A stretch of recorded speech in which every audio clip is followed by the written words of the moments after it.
ठीक है, हम शुरू करते हैं। आज हम पढ़ेंगे मोशन के बेसिक्स। मोशन का मतलब होता है मूवमेंट, किसी भी प्रकार का मूवमेंट। अगर ये जैसे अगर पेन हिल रहा है या मेरा हाथ हिल रहा है तो सब कुछ मोशन में है। किसी भी प्रकार का सिंपल मूवमेंट, उसको आप मोशन कह सकते हैं। तो रही बात, हम कहते हैं एक ऑब्जेक्ट रेस्ट में है, एक ऑब्जेक्ट मोशन में है, देख के हम अपने पर्सपेक्टिव से कहते हैं, जबकि ऐसा होता कुछ नहीं है। मोशन एक रिलेटिव टर्म है, that is rest and motion are relative terms. Rest motion जो है रिलेटिव टर्म्स हैं। हम किसी रेफरेंस पॉइंट को लेते हैं और फिर जो है एक रेफरेंस पॉइंट को लेने के बाद फिर जो है हम डिसाइड करते हैं कि कोई ऑब्जेक्ट रेस्ट है या मोशन में है। और अभी तक ये डिस्कवर किया गया है कि जितने भी ऑब्जेक्ट्स हैं यूनिवर्स में, all the objects in the universe are in motion. जितने भी ऑब्जेक्ट्स यूनिवर्स में वो मोशन में हैं। इवन हम और आप, हम सब भी मोशन में हैं। इसको देखने का एक नज़रिया है। अगर पृथ्वी घूम रही है तो आप सब भी इसी के ऊपर खड़े हैं, आप भी घूम रहे हैं। खैर, हमारा जो इमीडिएट सराउंडिंग है, जो आजू बाजू का जो सराउंडिंग है, अगर हम कंसिडर करते हैं और एक माइंड मैप बनाने की कोशिश करते हैं, माइंड मैप ना करके किसी में एक सीन बनाते हैं। ये हमारा जो है इमीडिएट सराउंडिंग है। इसमें एक ऑब्जेक्ट है पी, या फिर आप कह सकते हैं एक पर्सन पॉइंट पी पे खड़ा है, और एक हम ऑब्जेक्ट लेंगे, स्टेशनरी ऑब्जेक्ट।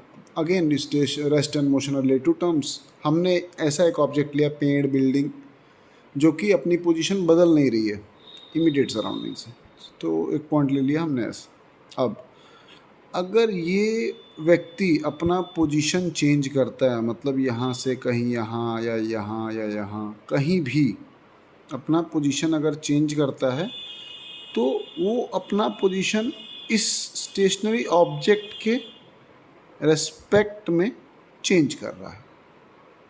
आप देख सकते हैं स्टेशनरी ऑब्जेक्ट रेस्पेक्ट में कभी यहाँ था, कभी यहाँ, कभी यहाँ, कभी यहाँ, तो बार बार इसकी जो है पोजीशन चेंज हो रही है।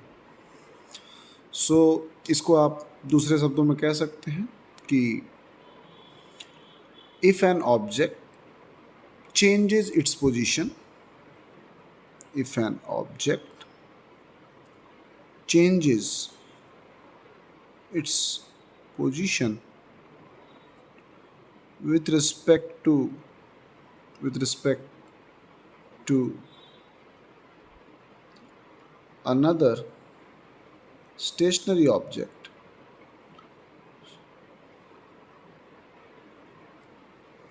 then the object is said to be in motion। ठीक है, तो अगर कोई भी ऑब्जेक्ट जो है अपना पोजीशन चेंज करता है किसी स्टेशनरी ऑब्जेक्ट के रेस्पेक्ट में, तो हम कहते हैं वो मोशन में है। बहुत ही सिंपल।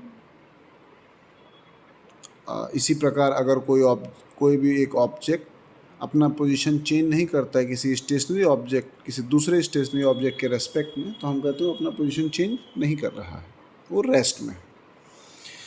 जो स्टेट है आपका मोशन का, जो ये स्टेट है, इसको आप दो पार्ट में डिवाइड कर सकते हैं। एक है आपका रेस्ट और एक है आपका मोशन।